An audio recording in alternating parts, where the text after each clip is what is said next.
کیونکہ وقت اسی رویے کا متقاضی تھا۔ پراسیکیوشن کارروائی شروع کی جائے، جج نے بھاری بھرکم لہجے میں کہا۔ استغاثہ کے گواہ منظور علی کو وٹنس باکس میں بلا لیا گیا۔ یہ وہی شخص تھا جس نے کمرہ نمبر 103 کا دروازہ توڑنے میں پولیس والوں کی مدد کی تھی۔ منظور علی اس ہوٹل کا سب سے زیادہ تندرست و توانا ملازم تھا۔ اس کی عمر 30 کے قریب رہی ہوگی۔ وہ اپنا بیان حلفی ریکارڈ کرا چکا تو وکیل استغاثہ نے لگ بھگ 10 منٹ تک اس سے مختلف سوالات کیے۔ ان سوالات میں میرے لیے کچھ بھی خاص نہیں تھا، لہٰذا میں نے عدم دلچسپی کا مظاہرہ کرتے ہوئے اپنی فائلوں پر دھیان لگائے رکھا۔ جب وکیل استغاثہ نے اپنے گواہ کو فارغ کر دیا تو میں جج کی اجازت سے وٹنس باکس کے نزدیک چلا گیا۔ منظور علی، میں نے ہلکے پھلکے انداز میں اس سے پوچھا، وقوعہ کی صبح اس نوبیاہتا جوڑے کا ناشتہ لے کر کون آیا تھا؟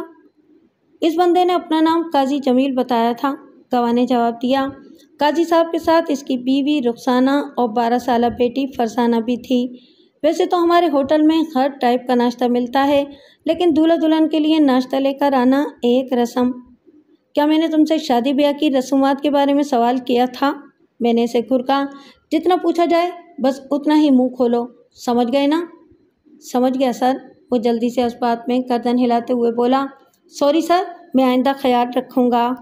شاباش، میں نے قدرے نرم لہجے میں کہا، پھر اس کے بازوؤں کی جانب اشارہ کرتے ہوئے پوچھا، کیا تم نے یہ باڈی ہوٹل کے دروازے توڑنے کے لیے بنا رکھی ہے؟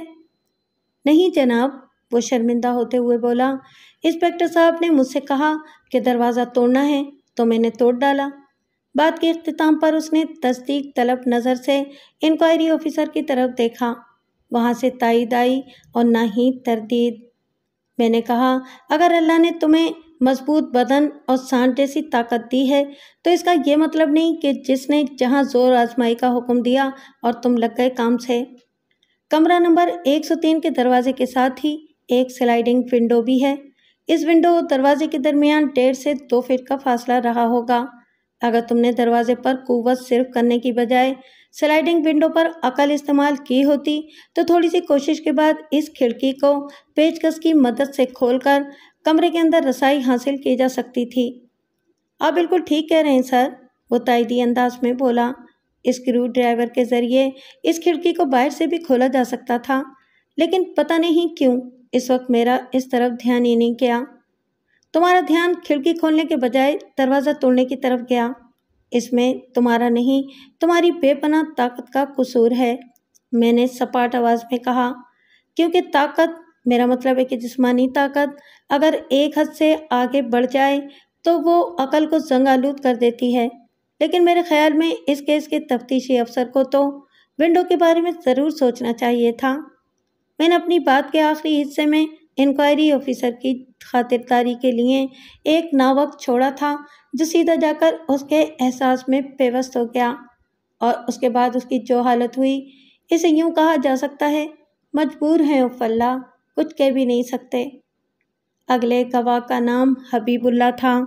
حبیب اللہ نے وقوعہ کی رات میرے موکل کے لیے آخری آرڈر ریپلیس کیا تھا، یعنی وہ قیصر سلیم کے آرڈر پر نیم گرم دودھ کے 2 گلاس ایک چھوٹی ٹرے میں رکھ کر کمرہ نمبر 103 میں پہنچا تھا۔ وکیل استغاثہ اپنے حصے کا کام نمٹا چکا تو اپنی باری پر میں نے استغاثہ کے گواہ سے صرف ایک سوال کیا، حبیب اللہ، کہیں تم نے ہی تو دودھ کے ان 2 گلاسوں میں زہر اور بے ہوشی کی دوا نہیں ملا دی تھی؟ سر، یہ آپ کیا کہہ رہے ہیں؟ وہ گھبرائے ہوئے لہجے میں بولا۔ میں بھلا ایسا کیوں کروں گا؟ میری ان دونوں سے کیا دشمنی؟ نہیں، میں نے ان کے دودھ میں زہر اور بے ہوشی کی دوا نہیں ملائی تھی۔ حبیب اللہ، تم نے کہا اور میں نے یقین کر لیا، میں نے تشفی آمیز انداز میں کہا۔ پریشان ہونے کی ضرورت نہیں، میں تمہیں کوئی پھانسی نہیں چڑھاؤں گا۔ پھر میں نے جج کی طرف دیکھتے ہوئے ان الفاظ میں اضافہ کر دیا، جناب علی، مجھے گواہ سے اور کچھ نہیں پوچھنا۔ اس کے بعد استغاثہ کے گواہ صفدر علی کو گواہی کے لیے کٹہرے میں بلایا گیا۔ صفدر علی وقوعہ کی رات ریسیپشن پر موجود تھا اور عبد الرحمن والی کال اسی نے ریسیو کی تھی۔ صفدر نے سچ بولنے کا حلف اٹھانے کے بعد اپنا بیان ریکارڈ کرا دیا تو وکیل استغاثہ اس کے قریب چلا گیا۔ صفدر علی،